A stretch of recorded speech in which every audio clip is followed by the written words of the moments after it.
It's believed that the deepest point on Earth is located in the Mariana Trench, with a depth of 11,000 meters that would crush any human instantly, except for Harry Kane, who's probably down there trying to play make. This is the ArsenalVision post-match podcast, and it's me, Phil Costa, in the hosting chair, while Elliot is away spending actual time with his family for Thanksgiving.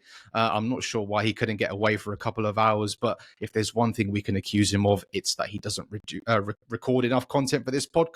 But happy Thanksgiving to all of you who celebrate. I hope you're enjoying your turkey and your candied yams. Is that what you eat? But more importantly, I hope that you're spending this time with friends, family, and those that you love most. I am thankful for this podcast and everyone on it, everyone who listens to it. And more than anything, I'm thankful for Mikel Arteta, because that man has changed my life. But that's enough of that. I do have two guests joining me today for today's main pod episode.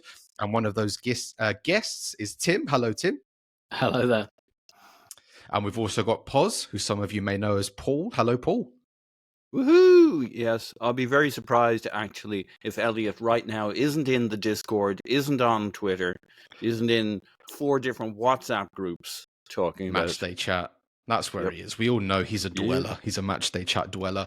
I mean, if you haven't listened already, we did an instant reaction last night, which was great fun, basking in another top performance from this team, but also deliciously schadenfreude, if that's a word, because not only did we beat one of the most informed teams in Europe, but Spurs got battered away at PSG despite going ahead twice, and Liverpool lost 4-1 at home to PSV, who we beat 9-2 on aggregate last season. So, somebody call an ambulance, but not for us, is my main takeaway from the last week or so. An incredible set of results there. Manchester City lost at home as well, so we are flying at the moment. But obviously, the main menu will be about last night's game against Bayern Munich, the 3-1 victory. And Tim, I'll start with you, because even though I was excited about this one and what it meant for Arsenal, I didn't have that overwhelming sense of dread leading up to the game that I would normally feel, primarily due to the start we've made in this season's group phase, which meant that we didn't need to win yesterday, but also because we've still got scope to rescue things down the line. How did you feel about things? And obviously, having been in the stadium or at the stadium last night, what was the atmosphere like? Yeah, I think I felt like a lot of people felt, and we were discussing this in a public house beforehand, about how like the game, it felt really nice. Like, so what I'm about to say is probably not what UEFA would want to hear, was that it didn't feel particularly high stakes. The way that this group stage has been built out, it's built specifically to give big teams a safety net. We've done a lot of like the kind of the groundwork coming into the game, and so for a lot of people, like I gather the ticket exchange, a lot of people do put these on the exchange. One of my best friends who I go with, he put his on the exchange because it's category A, and so it's like I can get like 120 quid and sit and watch it on TV with a glass of wine, which once or twice a season.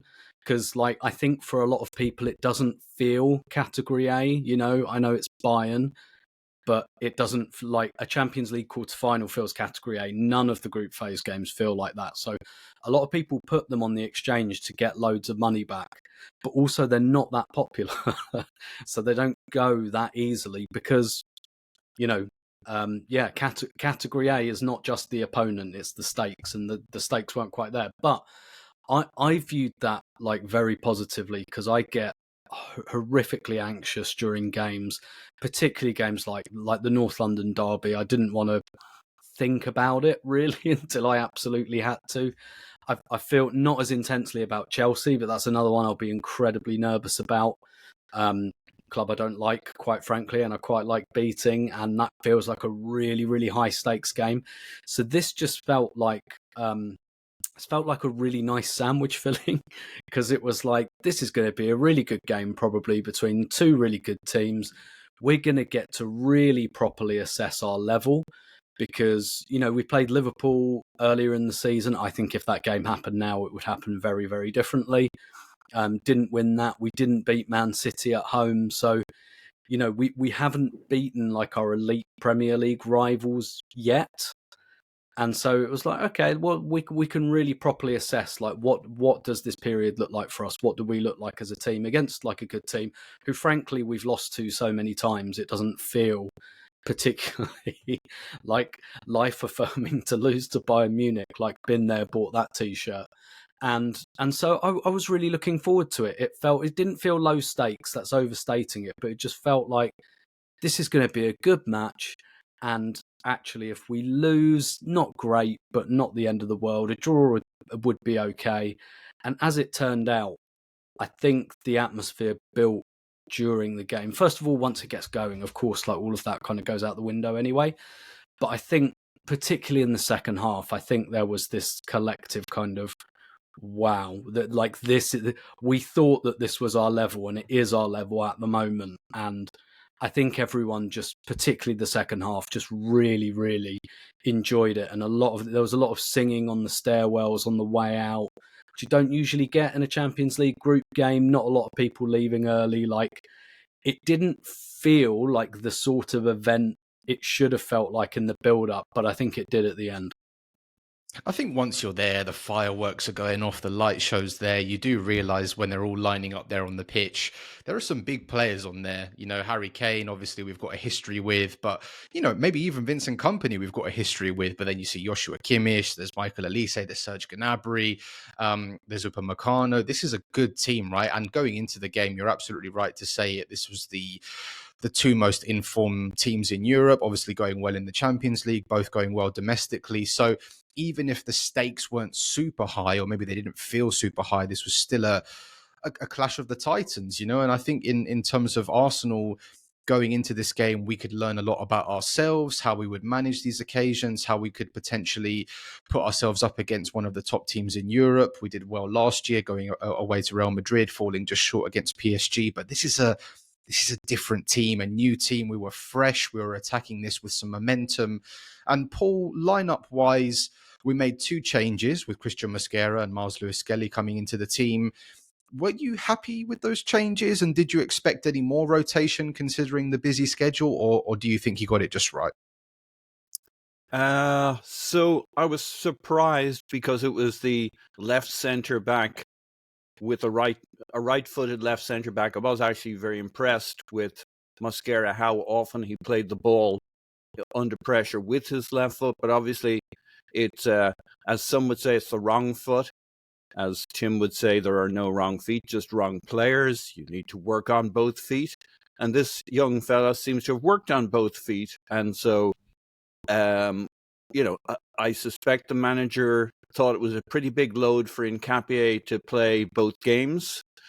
Miles Lewis-Skelly was due a game, and Calafiori had, I think they were managing Calafiori for the North London Derby, and they got to manage him generally, I think, because he hasn't had the same fitness record that some of our other players have. I mean, touch a large piece of wood. This is, we smiling at, lads. This is, I said nothing. It's not on Good me. thing it's only torsos up, in this recording, yeah. Yeah, we're looking for Calafiori to go keep this run going. He's been great this season. He's Mikel Arteta's favorite toy, and you probably can't play him in an intense game both weekends and midweek. So it made sense, but was I happy with it? Not really, because that's two changes. Mikel doesn't like two changes. I don't like two changes. And if you think of where we got scarred by Bayern when they hurt us last, it was pinging it to over our left back area when we had Zinchenko. And one of the things Mikel always does is, and Kivior. And in fact, Kivior went on a really good run for us, but it was one or two games like that I never quite. I was super impressed how he finished with us, how his especially last season, how he's strengthened how he played for us and how reliable he was. But there was a while, and that was part of that time where he could be hurt with the floaty ball over the top. So I had all that in my head, and like, you know where they're going to hit you. That's the Olise side. Well, that it was in theory. That I think that's part of the discussion point. How brilliantly they moved. Like, they were brilliant in parts, and they were brilliant how they moved their players around, their pieces on the chessboard. And I think we were brilliant how we had our structure in place, and it was a very, very interesting battle. But yeah, the battle was all that left-hand side in many ways. If we could shore that up, and of course that turned out to be where we maybe had some vulnerability. So yeah, that was what I didn't like, the two changes there, but totally get why he would do it. And, you know, if there's one criticism of Arteta, it's that he needs to demonstrate that he rotates more. I tend to be sympathetic to his tendencies to keep the team as similar as possible, and he did for this game. I think it was, look, you touched on it. We talked on it yesterday evening on the IR about, I think it was much bigger stakes for the players than it was for the supporters. The supporters went to enjoy a great game, and like, worst case, we make up the points elsewhere. But the players, I mean, this is bragging rights. The manager, it's him versus Vincent Kompany. It's Saka versus Harry Kane, England teammates, but not that friendly when it comes on a day like this. There's a lot of history there. There's bragging rights in Europe, and there's a team that wants to get the recognition that it thinks it deserves as a coming European powerhouse, and a team that wants to squash you down. Like all that niggle you talked about after the game, there's a reason for that. If it weren't so high stakes, they'd have been more gracious, right? So, yeah, it's not the Champions League final, but it mattered to them in ways that the supporters could enjoy the evening. They weren't there to enjoy the evening. Yeah, so let's get into the game. And I said on the IR last night that the first half in particular reminded me of the PSG semi-final last season, because in my mind, Bayern are the best team we've faced this year. And when two teams of this level are up against each other, it makes you appreciate the small details, like the first touches, the weight of the passes, the little movements and rotations, how they keep the ball under pressure. I mean, I know in general, Manuel Neuer had a bit of a stinker, but some of his distribution under pressure on both feet was a joke, right? And if your goalkeeper's doing that, then what does it say for the rest of the team? So this is clearly a very impressive team, a physical team, a technical team. And to be honest, you could see that Bayern wanted to assert themselves in the early stages. You know, they took control of the ball. They were pressing quite high. Their centre-backs were following our forwards all the way into our own half.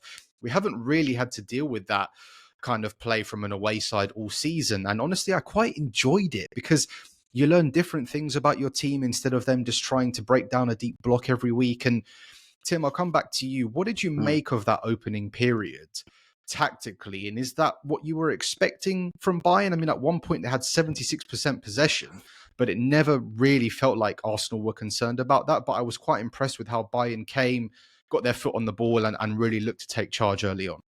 Yeah, I see what you mean with the PSG comparison, and it kind of, it was like that and it wasn't. It was in that Bayern, you know, just like PSG last year, they get the ball and you just can't get it back, basically, and the speed with which they move it. And I know Declan Rice spoke afterwards about like the lack of reference points, and actually we'll come on to it, I'm sure we're doing something very similar, but Gnabry and Olise just constantly swapping. Got Carl just popping. Like, I couldn't tell you which position he was playing last night. Like, their front four, much like our front four, really. Like, you just couldn't tell where they were going to pop up next. And so it did feel like that. And it's like, okay, yeah, well, we understand we're in a game here. Like, I heard a lot of us saying, you know, before the game, we feel like this is the two best teams in Europe. But and I felt that as well, but at the same time, I have to confess I haven't seen Bayern at all this season. I'm kind of going on hearsay and looking at results and data and stuff like that. I haven't seen it with my own eyes, and you think, okay, yeah, this is clearly a very, very serious team. But where it didn't feel like it did also feel like the PSG game a bit, in that I'm sure that wasn't the plan.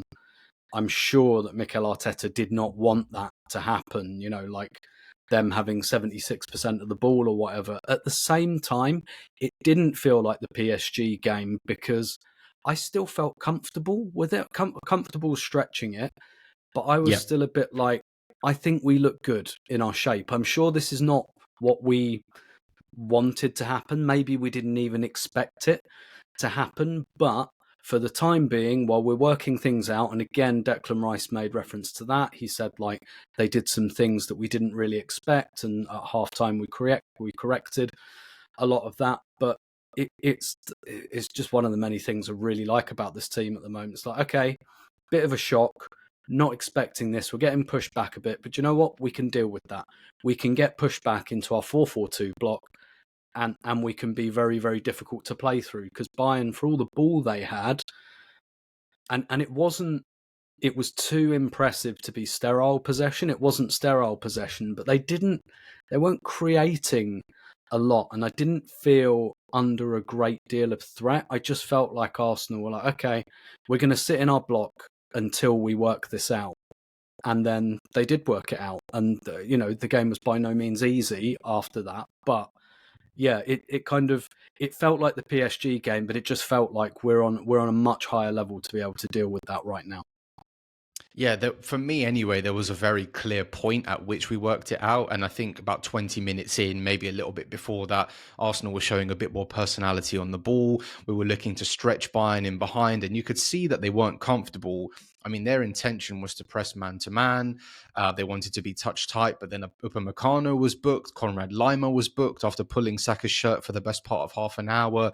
And you could see that we were growing into the game. And Paul, we know that going into the game, Bayern were vulnerable from set pieces. Rice even mentioned it after the game as well. Do you think this was something we figured could break the game open? Obviously, the opening goal does come from a corner. Jurriën Timber's there at the near post. Zubimendi does really well to win it, actually, in the corner. We know that Arsenal are always strong from set pieces, from the deliveries from Saka, the movement, the blocking. This is nothing new. But I think in this particular game, there was always an undercurrent of nerves from Bayern and positivity from Arsenal. Do you think we focused on that at all? Well, I think they focused on that. I think we would all, if you like, that's a fixture for us. At some stage, it's going to start. We're going to get up the pitch. I definitely think the first half had phases, right? Rice said there was maybe 3 games in that first half. Rice said something about pretty close to, we watched the PSG game with the manager, right? So they knew what was coming, even if it was a little different. Maybe some of the positions, some of the swapping wasn't good, but they kind of knew what was coming. And we went direct from minute 1 in this to, I don't know, minute 10, minute 15. You're looking to see if we try and play out from that. Well, we didn't do that at all. We went direct. We went straight up the pitch. And okay, it came back at us, but to the point of feeling a little bit comfortable. I went to, you go to whoscored.com and you can look at the touches, and they got the little circles, and I'm in there counting the circles. They had 0 touches in the box in the first 15 minutes. So that's what you're talking about feeling comfortable. We had, hang on, how many circles? We had 2 circles in the box. By 30 minutes, we'd been in their box. We got 4 touches in the box. They'd only had 2 pretty peripheral ones, basically off one movement.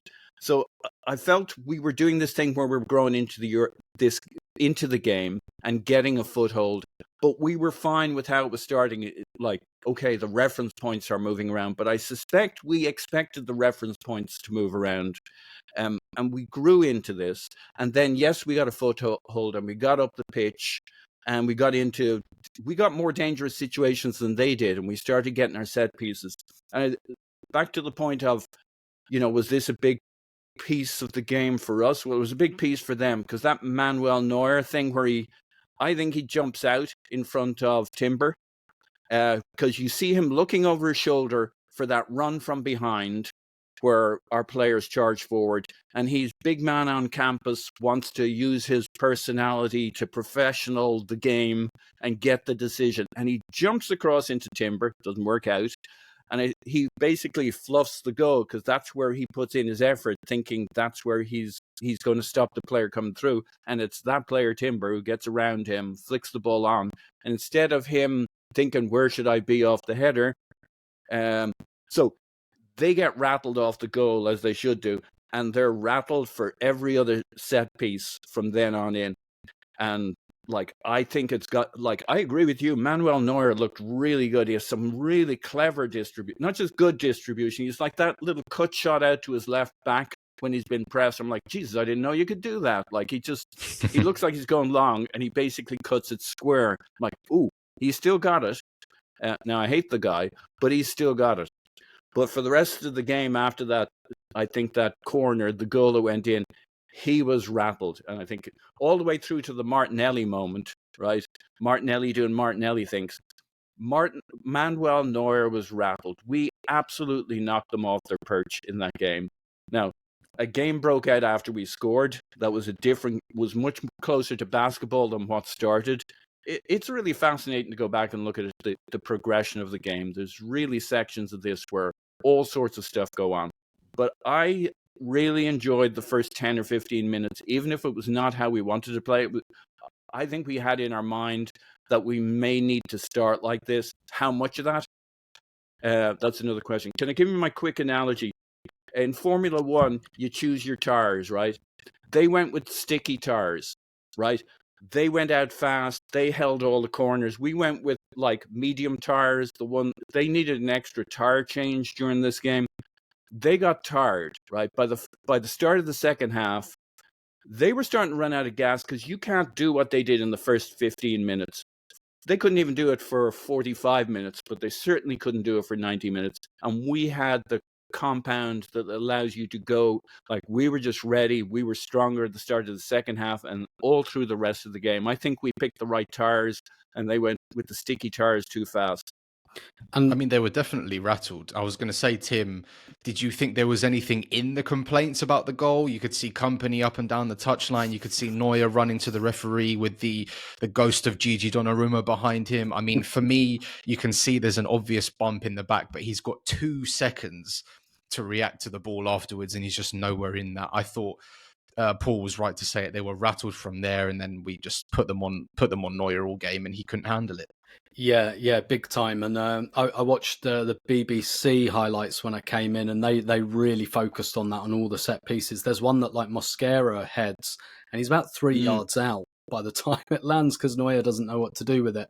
I think there's an element to which, and I know, Paul, you've spoken about this before as well, that our set pieces are psychological warfare in a way. Because was that our first corner? And it's like there is like a real aura around them. And like, of course, it's not a foul. Look at what goes on in the penalty area during a corner. Like, if you're giving that as a foul, like, absolutely not. I mean, they could have given us a penalty for what Neuer did, but, we'll take the header into the back of the net instead. But it's clever as well because it's so deliberate as well. Like, Timber does that on purpose. That's and again, it's that sense of like psychological warfare from our corners, and and particularly when you score from the first one after that. And I have to say again, like, some of the deliveries, like, it's kind of weird that it's not weird, but like, it's Saka that gets the corner assist on the night, and it's a great delivery again. Some of what Declan Rice was dropping into their penalty area, it's so incredible. Like, whatever, like, he has so many different clubs, if you know what I mean, so many different golf clubs. It's like, when it needs to be whipped under the bar, it's whipped under the bar. When it needs to be floated into the air, it's floated into the air. Like, smashed to the front post, floated to the back. Like, he can do every type of delivery. And even those, and we saw it against Atleti as well, where Gabriel opens the scoring, those free kicks off over to the left by the touchline, where actually he has like Nicolas Jova, almost like the parrot on his shoulder, kind of just as he's about to whip it in, he's probably got him in his ear. And like, some of the delivery, and it's every single time as well. That's like, it. That's it for me. It's the consistency of it, because it's almost like a PlayStation delivery, in that you can just hold down square and the ball's going in the same place every single time. And we really take that for granted, because I used to take corners and free kicks for my teams when I used to play football many years ago. And it's hard. It's really difficult to do that. How many times do you hit it long? You hit the first man. the way they're able to do it, both of them on either side, is just incredible. And you can see that or you give Bayern it were full willy, Phil, and welly. Full welly. Yeah. I was going to say, you might need to change that, yeah. And the thing dribbles to the start, to the edge of the box, and you're like, oh, that's embarrassing. You thought you were going back post, and the thing can't even make it to the line that marks the box. Yeah. And this goes into like the level of player Declan Rice has become, where you can compare him to so many different players. Like, it's Beckham-esque, the delivery. And that's not a player you'd compare him to overall. But yeah, and Neuer was clearly unsettled. And I think there's something in here as well about, I think one of the fascinating dynamics in the Champions League is, like, at this time of year, I think it really favours the Premier League teams because they're pushed more in their domestic leagues. But maybe in March and April, Bayern and PSG, like Bayern and PSG will be able to make 11 changes between like a quarterfinal, first leg and second leg, because you're seeing Premier League teams be quite dominant in these games, except for Spurs, obviously, letting everyone down again. But like, well, actually, no, pretty much everyone did that except for Chelsea. But yeah, like, I think there's something in that as well, and I think there's something about Bayern. If Bayern do that in the Bundesliga, to be fair, if Bayern do that to most teams that aren't Arsenal, they're probably 2 or 3-0 up in the first 20 minutes. Yeah, so moving on from dribbly willies, it should have been 2-0. My wellies were dribbly. It should have been 2-0 when Eberechi Eze went through. Wow, the first touch here is just so gorgeous. He brings it down perfectly through the legs of Upamecano. Marino plays it back to him. On commentary on TNT Sports, Ali McCoy said he looks for Saka there. There is no way. I'm sorry, I love the player, but there is no way that he's looking for Saka there. He's trying to do the Thierry Henry, open up your body, curl it into the corner finish, and he just gets it wrong. Maybe he could have gone with his left. Maybe there was even a chance to leave it for Trossard. I don't know. But that should have been 2-0. It was an incredible moment. All the technical quality on display there from Eze. And then all of a sudden, Bayern get a bit of possession. 24 passes, I think, were in the move. Up the other end, Joshua Kimmich floats a perfect pass over the top of Mars Lewis-Skelly. Gnabry, first-time volley into Carl. He finishes it really well. He was interesting in the first half. He was just buzzing around, little nice touches here and there, taking the ball really well. 17 years old, I was really impressed because I'd seen bits and pieces of him, but nothing close to what I saw yesterday. Obviously, that was their first real moment of danger, and it shows again the margins at the highest level. We should probably be 2-0 up, Bayern up the other end in a flash, in the blink of an eye. It's 1-1. And Paul, do you think anyone, or maybe the back four collectively, could have handled that situation better, or is it just us needing to give Bayern credit for executing that move perfectly? Look, it was maybe the first time we let somebody stand in that space of the pitch on their side and get a free hit down our left side. It was fascinating to watch how we picked up Harry Kane. I mean, he was the invisible man in this. He had no touches for a long, long time. He never really got one look where he could like look over his shoulder and spot Elise in the whole match. I saw Saliba follow him all the way from kind of deepish our midfield all the way to the edge of their penalty box. Like while the rest of both teams were like in the middle of the pitch, Saliba's going right to their penalty box. So Kimmich got that moment. He pings it. It's kind of perfect. It's onto Gnabry, not Elise. So I think that's a little bit of they're moving it around so much. I think, look, I got to say, I think Lewis-Skelly needs to do better there. If I'm Lewis-Skelly, I'm thinking, I'm going out and I'm going to experience that thing they do. They're going to be hitting my side. So as soon as Kimmich is on that ball, he's got to know where Gnabry is, because he's got to know it's coming to him. And I don't sense that he's quite as clued in that it's absolutely coming to you, boy. It's absolutely coming over your head. And look, it's perfect. And Gnabry, I'm amazed at what an all-round player he is. He's just phenomenal. Everything he does. When they ask him to play a 10, his clever touches, that first time ball, and Leonard running up through the middle, it's perfect from them. But we kind of play Gnabry onside when we can play him off. Like, go one way or the other. Either push forward and make sure your guy's offside. I'm pretty sure it's Lewis-Skelly who's playing him onside.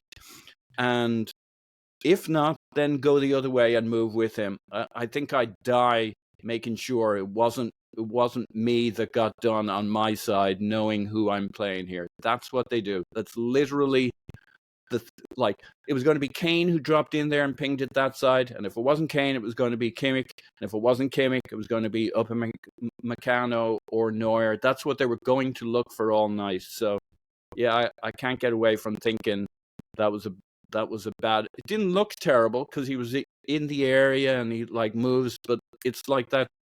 It's that blink. That's why you would want Lewis-Skelly over Calafiori, or at least Calafiori of a month or two ago or last season, right? That's where I would have been afraid. I would have wanted Lewis-Skelly over Calafiori for those kinds of moments. And Calafiori, I think, has stepped up 1v1 defensively.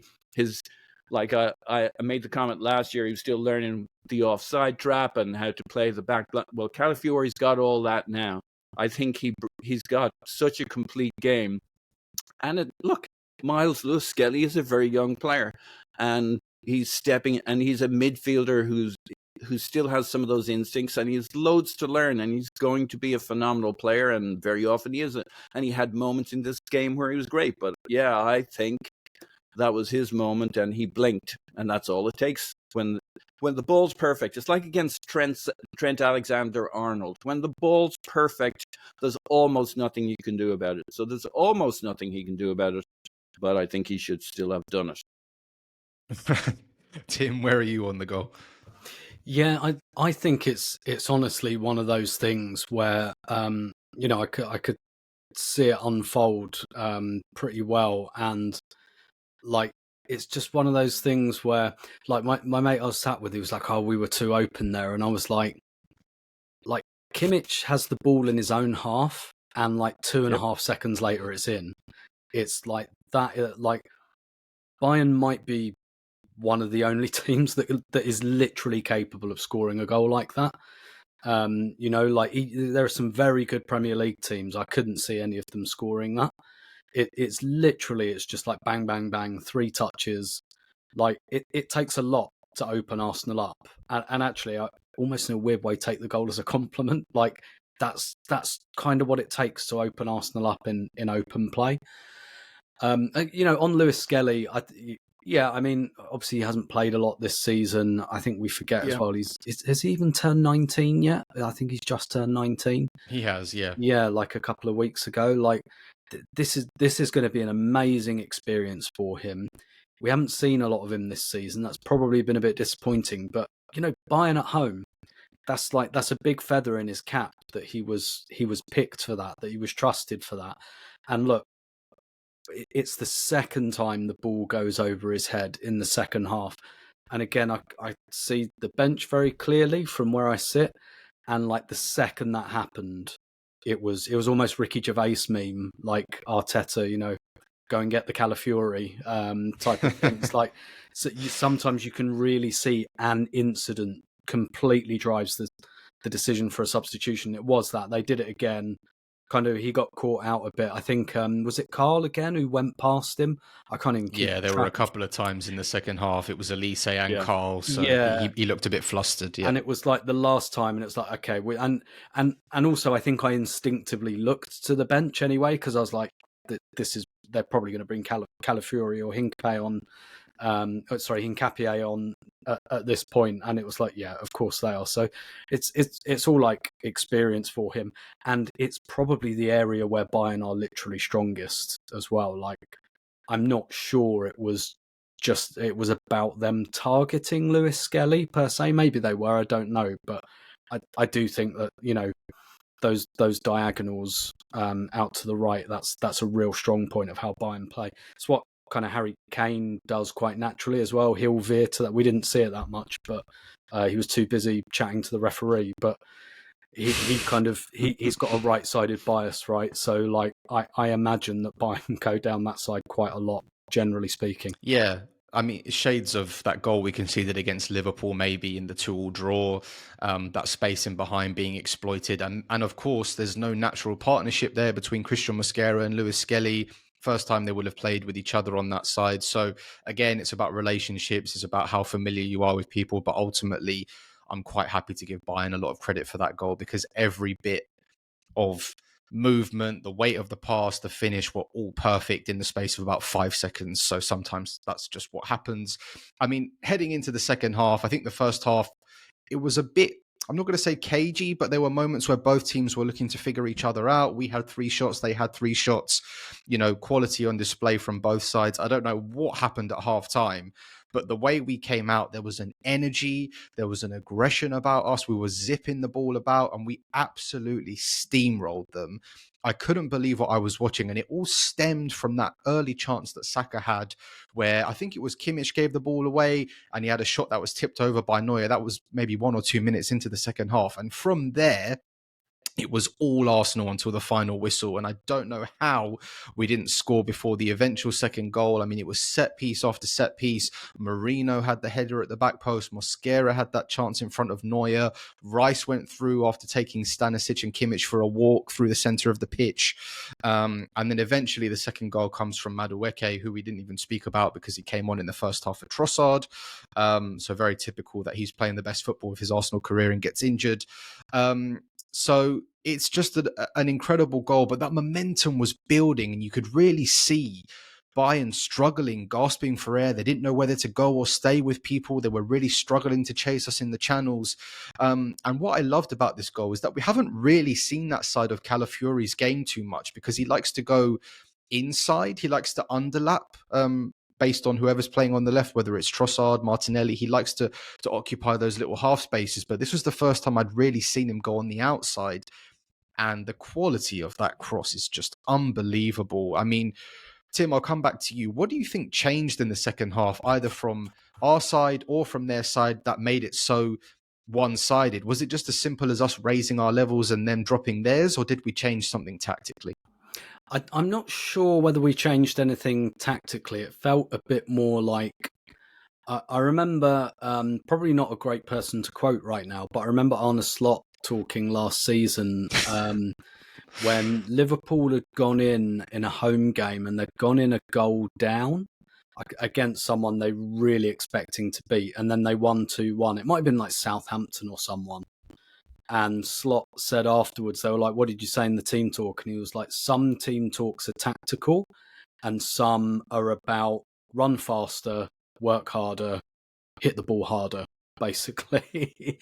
And I'd have to watch back to see if there was any kind of tactical tweak. Nothing jumped out at me, really. I think it was more, and again, this is going on Declan Rice's interview, I think it was more probably to do with working out what Bayern were doing and getting that under control a little bit. And like I said earlier, I suspect, and this is a little bit, I don't really watch the Bundesliga, so this is not an informed comment when I say, like, I suspect that Bayern aren't used to teams doing that to them in the second half of games. Again, most Premier League teams wouldn't be able to do it either, but maybe like a little bit of shell shock in there. But it really, and Rice used the word rhythm as well afterwards. It felt a little bit more intangible than that to me. It just, when you just see a team blossoming and becoming even bigger than the sum of its parts, and you can just see all the movements, and it's that there's that kind of that theory about people in workplaces where you're either unconsciously incompetent, consciously incompetent, consciously competent, and unconsciously competent. And Arsenal have moved into unconsciously competent, like just doing everything with their eyes closed. All the movements are good. Everyone's feeling good. Everyone wants the next game as quickly as possible. It's just, I think, one of those nice periods for Arsenal at the moment. And they don't last forever, so enjoy them while they're here. But it did feel a bit more intangible to me. I stand to be corrected on that. But it just felt like we went up the gears a little bit, and Declan Rice found, whatever that pedal, the super accelerator pedal that he seems to be able to access that no other human being has access to, and I think Bayern were just a bit shell shocked by it too.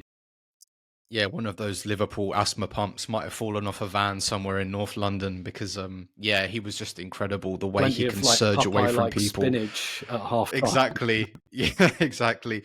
I mean, it is interesting you talk about the physical level and us being able to power up because, Paul, it's amazing what can happen when you've got options on the bench.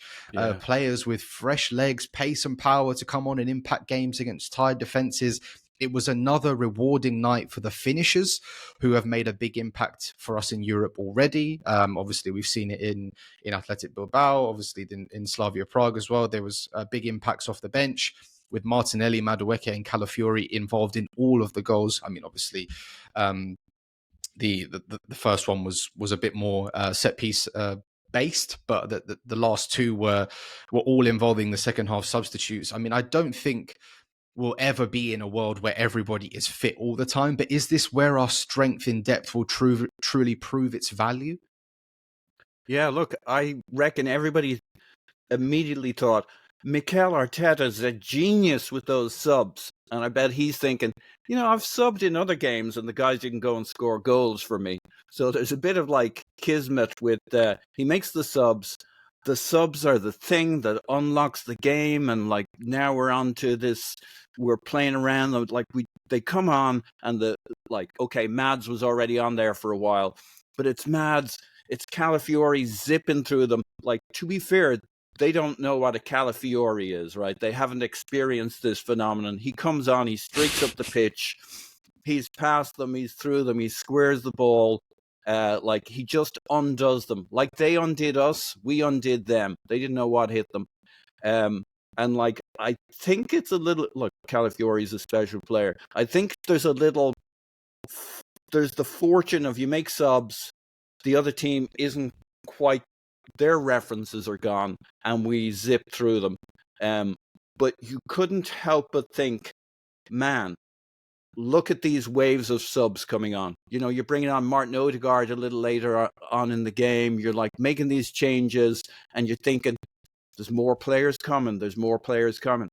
Now, when we play Bayern, if we end up facing them later on in the season, I expect them to be better. I expect us to be better. They'll have Luis Diaz. To your point, it'll be a part of the season where they're able to manage themselves. But like our whole attack is only just starting to form, to gel. These players are getting enough minutes on the pitch to get to know each other, to get to find each other. Madueke's playing left, he's playing right. Martinelli's coming on the right-hand side, coming on the left so Mads can go to the right. We're changing our reference points. We got so many combinations coming through here, but you saw it in the second half with the subs and the different looks and the different ways we could play. And the second half was where, to your point, why was it? I think it's multiple reasons. I think already in the first half, it had turned into a basketball game. We don't remember it like that. We remember the cagey part. But once we scored, like, go back and watch the few minutes after that, and you'll see a basketball breaks out. And like, we had started with long balls from the back. We go to really dangerous, risky playing out through Zubimendi and Rice. There's a moment in the first half as well with Rice where he plays it to Marino. He drops in deep. He's between the two centre backs. He plays it to Marino, who plays it to, I think it's Trossard, and like Trossard plays it in behind into their box. Who picks up the ball? Declan Rice. He's literally run box to box, like it says on the label, from the middle of the first half. He's streaked up the whole pitch, got on the end of it. He just torches up the middle of the pitch, and he does that all game. So, like, part of what happened to Bayern was Declan Rice happened to Bayern, right? So there's a lot of things in that second half, but I think it's mainly we kept the level and they dropped. What they did in that first 15, 20, 40 minutes, we went on a level. We kind of settled into our patterns, our energy. Yeah, I think we just kept going. I think it is the sticky tires. Their tires got a little too sticky. They had to do the tire change in the second half. We were on a compound that got warm, that got hot, and was perfect for that second half. I think our trajectory just kept going, and we absolutely minced them. And the subs come on and layer on top of that, and we went on to greater and greater intensity, at least on a relative basis. They couldn't live with us in the second half. No, not at all. We monstered them. We steamrolled them. They conceded 2.72 XG against us last night, and that's the most they've conceded under Vincent Kompany ever. And that was his 75th match in charge. So I think you could see the real or the suffering they had to go through to even get through this game with any kind of result. We had 10 shots in the second half to their 3.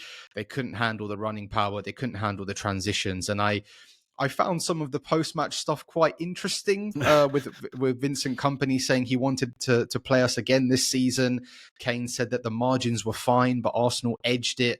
Don't think that's true at all, Harry.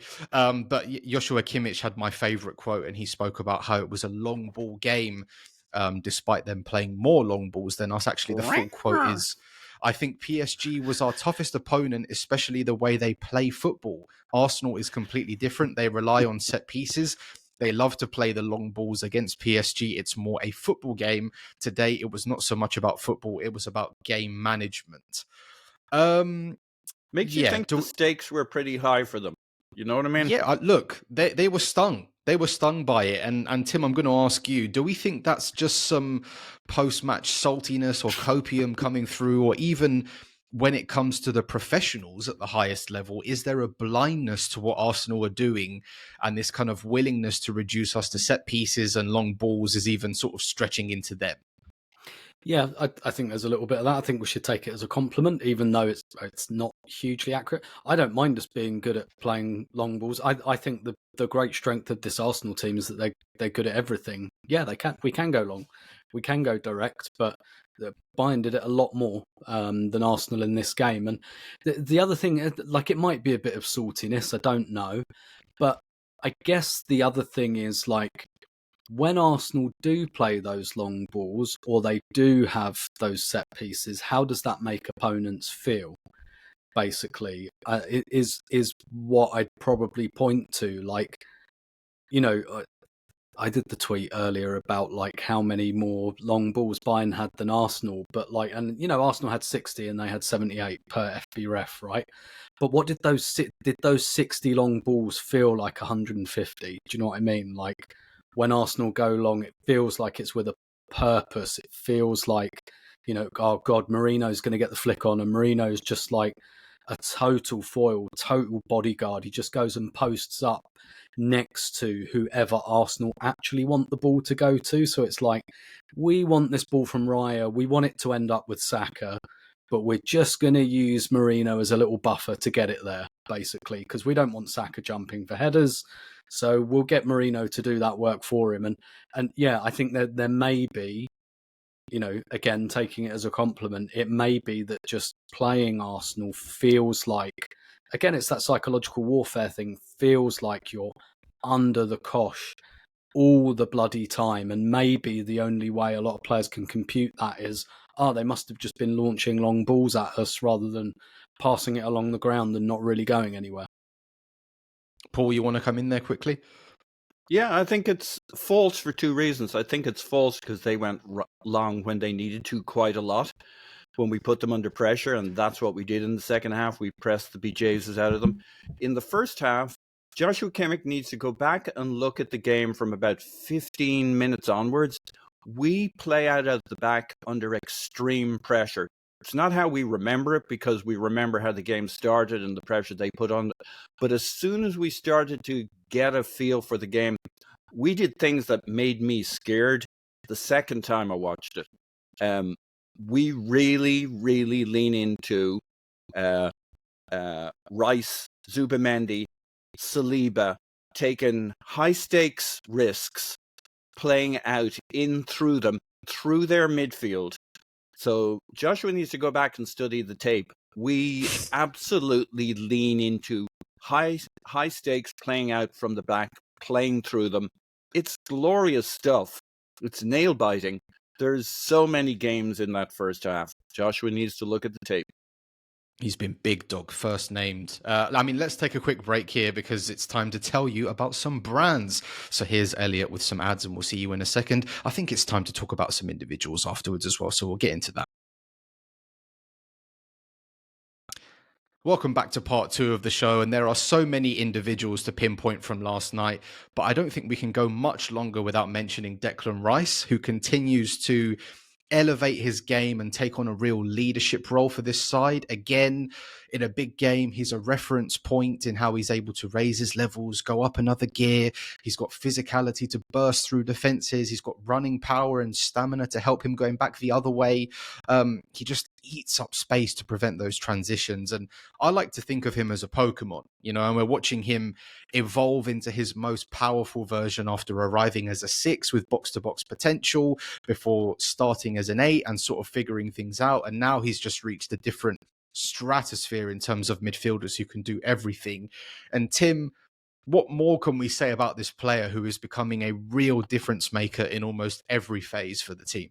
Yeah, he's just hitting the sweet spot. He's been brilliant since he walked in the door at Arsenal, but he's just hit that sweet spot now, like you say, he's kind of had some slightly different roles, different again this season, much more high touch, particularly without Ødegaard, much more kind of involved in a possession build-up kind of phase as well. And I really like the way, I'm not saying we saw it a load in this game, but this season we are dropping him back quite a bit. And, he's hitting those big diagonals, which he's really, really good at as well. I think he just embodies this team, to be honest, in that he can do everything pretty well.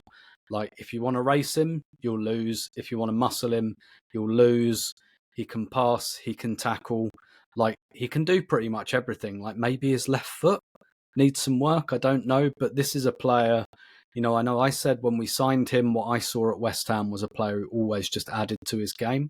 And actually, West Ham used him interchangeably as well. Like, they'd have seasons where they'd sit Rice and they'd push Souček on, and Souček would get in double figures for goals. And then they'd have a season where they'd sit Souček, he wouldn't score any goals, and Rice would go and post 6 goals, 5 assists or something. He's always had that slight versatility, maybe also that slight, what is he, where is he best, because he almost gives you too many options where it's like, he's really good at both things, but where do we need him most? Where do we want him most? And I think the signing of Zubimendi has really, because essentially, I still think people, because he's Spanish, people probably think of Zubimendi still as, he must be like Xabi Alonso.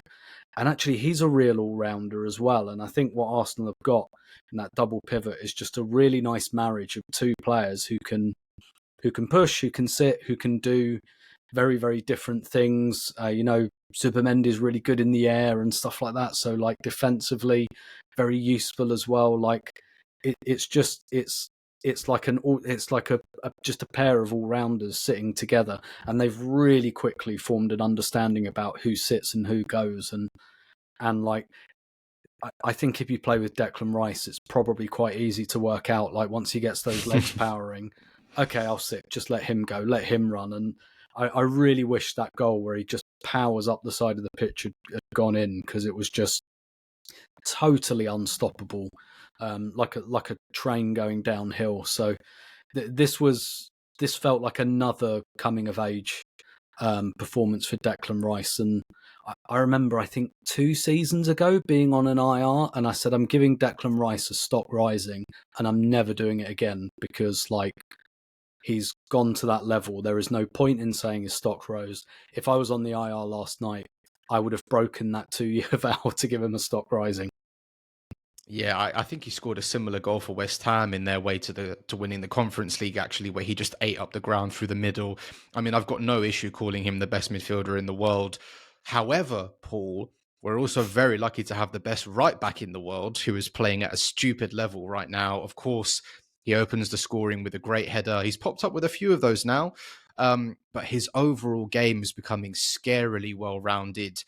Offensively, defensively, the power in those legs, the way he surges forward, Technically, I think he's improved. I feel like that United fan talking about Wan-Bissaka. He wins that ball so much. Sometimes it's really easy to overlook players when they're so consistently good. But what we're seeing from Timber every week cannot and should not be overlooked. So give me your piece on Yuri and Timber. He's extraordinary. He went into this game as the best right back in the league. He came out of it as the best right back, arguably, in the Champions League. Now, I still think he has plenty more to add to his attacking game. Like his combining with Saka is great. His getting into the box is great. But he doesn't get to have a lot of looks in the box at the goal. So, like, there's more to come from him still. But he's totally added that attacking third piece. He's phenomenal under pressure. So, if you play it out to his side under pressure, if we're playing out from the back, if we're doing the high stakes stuff, if you give it to him, he'll take care of the ball, he'll lay it back, or he'll lay it off into midfield accurately to the right foot of the person picking it up, be it Zubamendi or whoever is dropping in there, or he'll spin his player, and he does this time and time again. Like Saka can, so can Timber. He'll spin his marker, break a line, and zip up the pitch and set Saka off. He's another one in the category of, can you give him a stock rising, and yet game after game you do, because of the scenario, what he did. Like, he had moments he had a set piece, at least one set piece, at least one corner in the North London derby where he should have buried it. He made it right in this game. He's not the tallest player we have, but I'm absolutely unsurprised that he's the guy who met the perfect cross in from Saka off the corner. It's a perfect flick. He's just got the big personality, the nudge on Neuer. Even if Neuer invited it, Timber gave it to him. His mentality with everybody he's facing. And look, Bayern paid him the ultimate compliment. They basically avoided his side. They didn't come down his side. It's not where you're going to find any weakness. You're going to have to look elsewhere to get past Arsenal. He's so good in every phase of the game, on the ball, and so low key in such a high key way of playing. I mean, he's doing big things, and it's like nothing to him. He's so low key. He's fast becoming my favorite player among a pantheon of favorite players, to use Elliot's word. I was going to say, I feel like we're saying pantheon a lot over the last week. Yeah. I mean, obviously, he's unbelievable. I want to touch on Lewis-Skelly as well quickly, but Marino, we didn't really mention him on the IR last night because there was just so much happening, but I think he deserves a shout in my mind after another really good performance leading the line. Harry Kane, that's how you false nine, pal. It's another game where his flexibility and fluidity across the pitch has given us a target, but he's also allowed others to sort of break into that space in which he vacates when he comes short. I mean, I don't think it's being spoken about enough what we're doing with him up front. And what he's doing, playing in a position he hadn't even touched 6 months ago. And Rice kept looking for him and kept finding him. That was a constant route through Bayern. Rice to Marino. I mean, Paul, you've been a Marino stan, a Mariba, since he joined the club, and your faith has been tested, but it's now being rewarded. But Tim, I'm going to come to you because tap the mug, people. Tim's written about him this week. We all know it's not perfect, right? He's our third choice centre forward. There will be days where playing Marino up top hurts us. But as third choice centre forwards go, he's not doing too badly, is he? No, not at all. And actually, kind of the thing I put in the piece, he's not really, like, I wouldn't even call it false nine. Like, almost at no stage is he in any sort of position like number 9. Like, he's playing as a 10, basically. And I think what Arsenal have kind of done is they've flipped the front four a bit. So instead of 3 players behind a striker, he's playing behind the front 3. And if you watch it and you keep freeze framing it, you see it all the time. It's like, and that front three kind of rotates a bit, but quite often Eza spent much more time in the number 9 position than Marino did last night. And quite often when Arsenal are attacking, Marino's like the 4th furthest player forward, like all of the front three ahead of him. Sometimes Rice is ahead of him. The only time all night I could really find him in the 9 position was when Madueke scores. He is in the penalty area. But like, I think it plays into a couple of things. First of all, as painful as last season was in terms of the injury situation, it's taught us some tricks that have helped us this time round. So, for example, playing without Ødegaard last season taught us a bit about how to play without him this time, so it's less of a shock. Same with Saka, less of a shock because we did it for 4 months last year. Havertz, less of a shock. And Marino, we've tried, and there's been a bit of trial and error because it was really hit and miss last year. Like, there were games where he was really good, coming short, creating space and all of that. But then there were games where he was just getting lost. He was just like a tree in a forest amongst defenders and we couldn't find him. So what we've done is just completely and utterly taken him away from there. And he's really running like laterally across the area, like where you'd expect a 10 to be, like slightly withdrawn. He's just going over, being a bit of a buffer for people, taking people away, going and winning headers. I think he ran the most distance of any Arsenal player last night. Against Spurs, he won 5 out of 5 tackles. That was the highest on the pitch. This isn't number 9 stuff. None of it is. It's midfield stuff.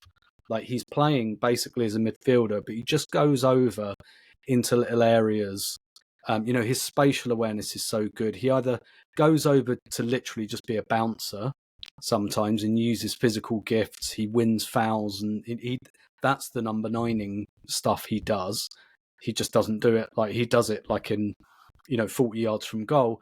But then the other thing about him as well, he's got a really nice pass on him when he gets his body opened up on his left foot. You look back at those 2 goals at the Bernabeu last season, you look at Eza's first goal in the North London derby, when he gets his body opened up and he's on that left foot, he's got a really nice pass on him. He's actually a very good kind of creative player as well, which is not a quality I think you'd associate with him. But I think all of this just speaks to Arteta's ability to adapt, because he is not doing almost anything that Gyökeres was doing. None of it at all. It's totally different.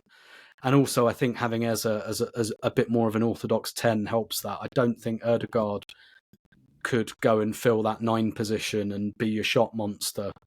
So it would be interesting to see if, when and how we do reintegrate Ødegaard, because I kind of feel like Ødegaard, that needs to be Gyökeres or Jesus or maybe even Havertz up front. I kind of feel like at the moment, I keep this as it is.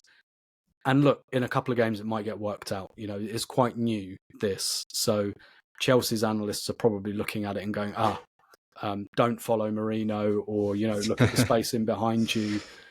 But I'd ride till it dies, basically, is my kind of assessment at the moment.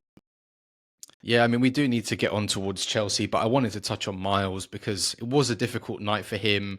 He came into the team, couldn't really assert himself on the game. He did have a few dodgy moments, maybe at fault a little bit for the opening goal. He was beaten a couple of times out wide by Olise and Lennart Carl as well. So, my personal opinion on him is that we don't need to overanalyze it. I think this was his first start in a month. It was only his 3rd start all season. He's coming in cold against one of the best teams in Europe and being tasked with stopping one of the most informed wingers in Europe in Michael Olise. That's a tough ask for anybody, and for someone like Miles, who maybe needs more time to find his references on the pitch more than others. You could see he wasn't quite there with everybody else, but I'm not overly worried because I've seen Miles defend well in North London derbies. I've seen him in person defend well at the Bernabeu. I've seen him impact games coming into midfield. So for me, it's more about him continuing his process and, more importantly, learning how to contribute in games when you're coming in cold, because I think now where depth is more important than ever, You need to stay in the group. And I think even if you're not starting every week, you need to come in and have a good 10, 15 minutes in some games. You need to come in cold in others and be able to maintain that level consistently. So that's where I am with it. Paul, just quickly before we move on to Chelsea, what did you make of his performance? And do maybe things feel a little bit ominous with Calafiori playing so well, Nketiah providing some competition? Or is this just something he's going to have to deal with? Yeah, look, this was a tough night for him. It wasn't just the balls over the top. Elise in the second half had the I've got you on toast vibes with Miles.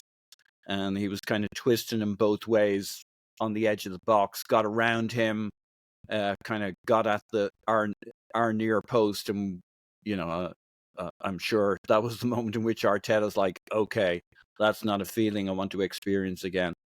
I'm with you. I don't think you overanalyze it. I think he's coming in cold. He hasn't played for a while.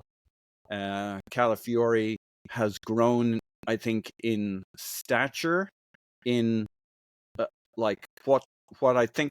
Ironically, what I thought Miles Lewis-Skelly was that he had way over Calafiori was his ability 1v1 with wingers who are going to twist you one way or the other, and just Calafiori is just grown, absolutely grown in that area and taken away that weakness, at least from what I've seen this season. I've yet to see him in trouble with the winger who's twisting him one way or the other. He's really come to terms with, and like as soon as he came in against Elise and whoever they put down that side, he covered it. So yeah, Miles has a big battle on his hands, but he's going to get other games, other looks that are important in this season.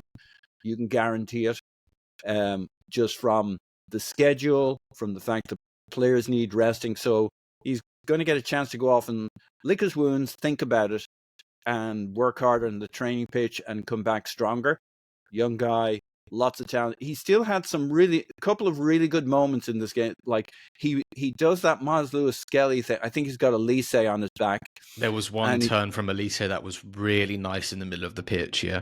Yeah. He's got Elise all, and like it might be a yellow card against Elise. It was certainly yellow card worthy because Lewis-Skelly had done his thing where he beat the guy. He's through into the next line, and now he's attacking their back line. So he's got loads of game. But yeah, this was one of those nights where he was either a little cold or, he's just got to come into these things a little hotter, a little sharper.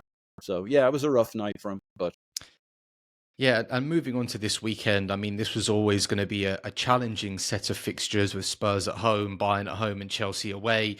But we've passed the first two tests with flying colours. We've scored 7 goals, only conceded 2. Different players have contributed. We've rested and rotated a couple.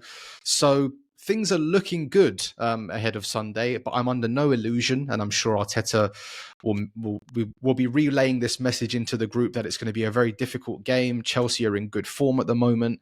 They're going well in the league and will be feeling good after brushing Barcelona aside on Tuesday with their kamikaze high line. I mean, that was just ridiculous in parts. But look, you have to be there and score the goals, which they did. They've sort of gone under the radar a little bit because City have been losing. Liverpool have been stinking the place out. So they are second. They've won 4 of their last 5. But our recent record against them is very good, and it's Stamford Bridge too, where we've had some difficult days in the past, but not so much recently. I mean, we lost against them in 2018. That was the last one when Maurizio Sarri was their manager. Unai Emery was our manager, I watched the highlights this morning, and I couldn't believe what I was seeing. Let's just say Socrates and Mustafi were our central defensive partnership. So we've come a long way since those days. Tim, what have you made of Chelsea this season, and what kind of game are you expecting on Sunday? Will it just be 2 teams going for each other, or more of a chess game because of the schedules? Will it be, some of us attacking, some of them attacking? It's quite a difficult one to call, isn't it? It is a bit, yeah. And also, like, the context of the game and the stakes makes it difficult to read as well, because really, for Chelsea, like, if they win this, they're in the title race. Like, absolutely. However long that lasts, I'm a little bit dubious, I have to say, long term. But if they win, they're well in it. Like, they're well in it. If they draw, they're they're still there or thereabouts. If they lose, they're kind of out of it, I think. So it's a really high stakes game for them, and I'm really interested to see how they take to that, because it could go one of two ways. They could come flying out the traps and say, lads, this is our chance. If we want to compete for the title, if we want to try and win it, we got to win this game. We got to go for it. Or whether that creates some nerves, I don't know. And also, you've got the kind of the most predictable thing in the world, where they said that Cole Palmer was going to be unavailable because he'd like stubbed his toe or something, and then all of a sudden actually he is available. I did watch their game against Barca to try and get a bit of a read on them. I think it's so difficult though, because the way Hansi Flick's Barca play is insane, and it's very, very different. It's like the way they play, like either really, really, really works, or it really, really does not. And at Stamford Bridge, it did not. Although you do have to say, Chelsea had 3 goals disallowed for offside. So maybe Hansi Flick would be like, see, the offside trap, it works. It's just that those offsides were about 5 yards from goal and not on the halfway line. So I don't know how much to read into that game, but it will have given them a good feeling for sure. It's definitely what they would have wanted coming into this game, and they get an extra day as well. But we're in very, very good form as well. And, you know, it's one of those where we probably don't have to win. Like a draw would be okay. That would represent like quite a good week. I just don't think there's any chance with the way the rhythm and everything that Arsenal have that they'll play cagily like that at all. I think they're just going to go out and it'll all be like muscle memory again. So it's kind of like, I feel like I know more or less what Arsenal are going to do. What Chelsea are going to do, I don't know. I am expecting Hincapie to come back into the defence, because Chelsea are actually quite good at set pieces. They're quite good on corners. And I think that the reason he played against Spurs ahead of Mosquera is Mosquera's not very good in the air. And I think against Spurs, it was like, okay, the only way they're going to try and hurt us is with corners and long throws. So we want the better aerial defender. That probably wasn't the case against Bayern. It's probably going to be the case against Chelsea. So I'd expect that him and Calafiori to kind of come back in. And then I guess it's a case of like, Trossard's probably not going to be available, is he? It didn't look very good. So then is it Martinelli or Madueke? It will be both across the 90 minutes, but who gets the nod will be very interesting. And of course, Madueke would have kind of, I think, every reason, every motivation to go and have a really good game there as well. I'd hope so. I mean, Paul, what would you say are the key decisions in terms of the lineup, and who would you lean towards in specific areas? Yeah, no, I think it's back to Hincapie, Calafiori. I think that's pretty straightforward. What we do in the attacking end is a real function of who's fit and firing. Obviously, we've got a choice to make off the left wing. So who's that going to be? Is it Martinelli, who's like officially next in line? Is it Madueke, who's looked super sharp in his few minutes quite a few minutes against Bayern and his few minutes against Spurs? So, but I guess what I find myself thinking is, I don't care. It's going to be absolutely fine, whatever way we go. I'm not really, in a weird way, I'm not that worried about it. The last 2 games, if you go back before the Spurs game and say, how do I feel about this 3-game stretch? I'm like, gulp. This is some serious shit. But we've got 2 behind us, 2 dispatched. And it's not that you can't take anything for granted in football. But I feel pretty good. It's a narrow pitch. I am reliably informed.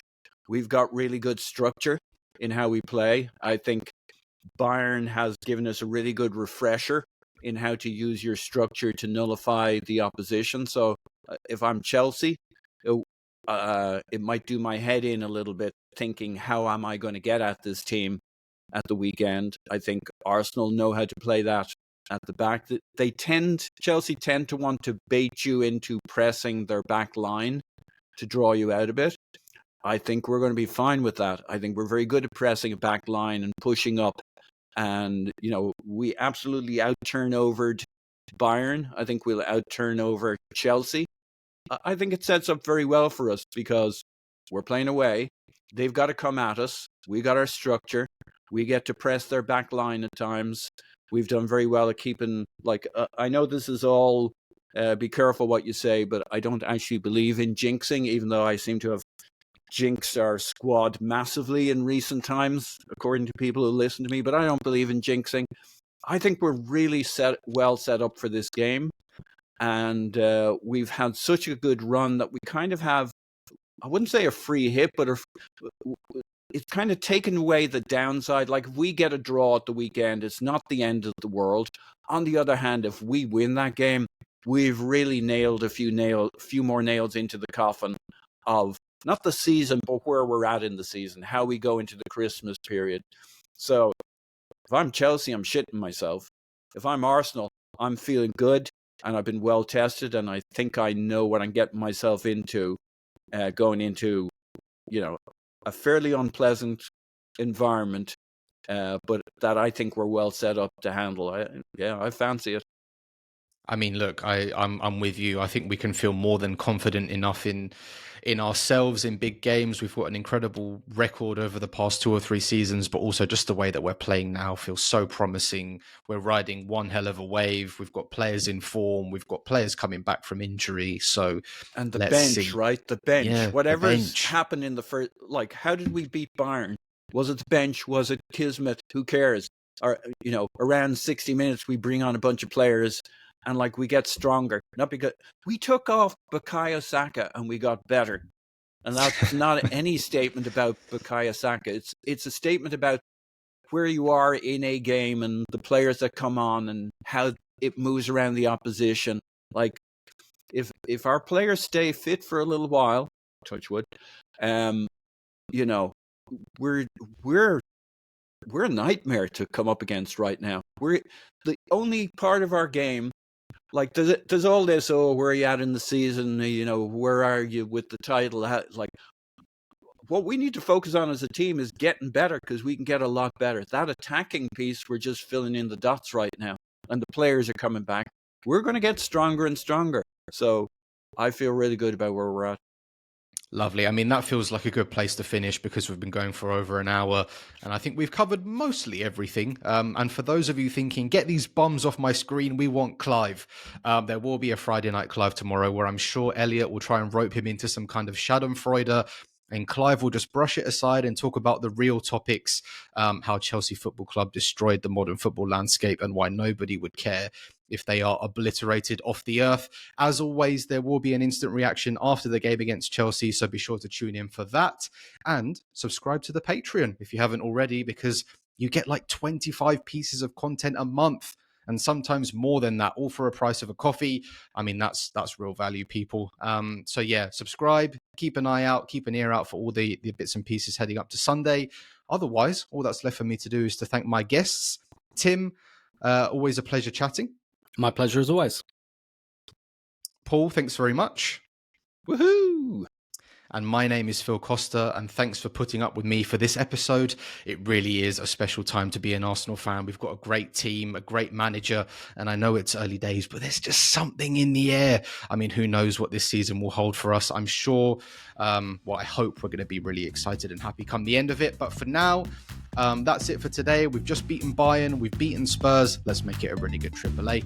And we will talk to you after Arsenal 10, Chelsea 0.